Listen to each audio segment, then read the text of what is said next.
Nous sommes des jeunes de 9 à 15 ans. Nous sommes de la Maison pour tous de Boissy, une association d'éducation populaire qui propose un secteur d'éducation à l'image. Nous avons participé à un stage d'une semaine pour réaliser le court-métrage. Il y a eu plusieurs étapes. D'abord, il y a eu l'atelier d'écriture de 2 séances de 2 heures avant le stage. La réalisation des décors, apprendre la technique du stop motion, utiliser la caméra et les effets spéciaux. Le sujet choisi n'a pas été évident. Au départ, il a fallu se demander ce que voulait dire écologie. Nous avons choisi des idées au départ qui traitent de l'écologie, mais 6 ont été sélectionnés. Il a fallu se poser des questions sur ce que nous voulions faire et surtout comment. Pour nous, l'écologie n'est pas un sujet amusant, mais tellement important pour le monde d'aujourd'hui et de demain. Nous sommes les citoyens de demain, protégeons tous notre planète. L'orientation du court-métrage a volontairement choisi la direction de l'humour pour parler d'un sujet majeur qui va concerner tout le monde. Nous remercions d'abord Nicolas Turon qui a su faire émerger les idées des jeunes sur leur point de vue de l'écologie durant l'atelier écriture. Nous tenons à remercier Guillaume Le Prévost pour la réalisation, les explications techniques, le stop motion et le montage. Nous remercions Sarah Poulain pour son aide pour les décors et aussi Charlie et Fationa, les animateurs de la LPT. Nos remerciements à Barbara Terzic, la directrice de la Maison pour tous, qui depuis 3 ans nous emmène au Festiprêve. Nous offrons tous nos remerciements à Dragan, un membre du conseil d'administration de la LPT, qui vit l'aventure Festiprêve depuis le début. Nous remercions les institutions qui nous ont soutenus pour réaliser ce projet riche de sens. Vive la jeunesse!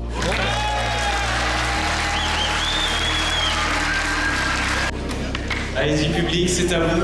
N'hésitez pas à lever votre main, poser vos questions sur le fond, la forme. Pourquoi avoir choisi les dessins cartonnés comme ça? On l'a choisi pour l'écologie, parce que c'est des cartons recyclés et pour être facile à comprendre. Est-ce que c'est vous qui avez réalisé tous les décors? Oui, c'est nous. Tout en carton, il y a eu certaines coupures. Ça a été difficile de tourner avec les décors en carton. Ça n'a pas trop été difficile. En fait, on a juste tourné devant un fond vert.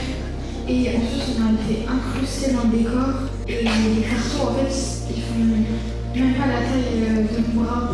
Ça veut dire qu'ils sont tout petits.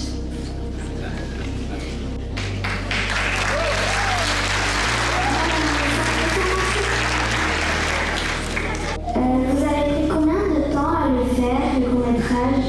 On a pris une semaine. Moi, pendant la scène avec le chantier, je sais pas trop compris ce que c'était des sortes de bouts de carton noirs qui sortaient des cheminées ou de chez nous. C'était des oiseaux morts. C'était parfait. Et comment vous avez trouvé toutes ces idées? On a vu déjà quelques idées, mais Nicolas il nous a aidé à plus les développer.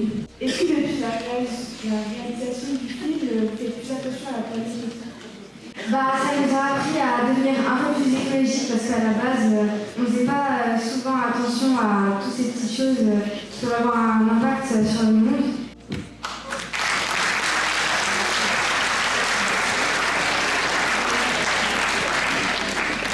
Alors, je commencerai par les propos de Francis Ford Coppola qui disait Esperanza. Esperanza pour espoir. Ce soir, vous êtes l'espoir du futur. Vous êtes l'espoir de l'avenir, vous êtes l'espoir du monde. Aujourd'hui, vous avez réussi à nous parler d'un sujet très important, notre avenir. La vérité sort de la bouche des enfants. En le montrant aujourd'hui comme ça, vous m'avez donné envie de refléter la planète. Vous m'avez donné envie de trier les déchets. Je ne les trie pas beaucoup, mais là j'ai envie de plus les trier. Alors merci à vous pour ce que vous nous avez montré. Merci pour votre génie et merci pour votre inventivité. Merci.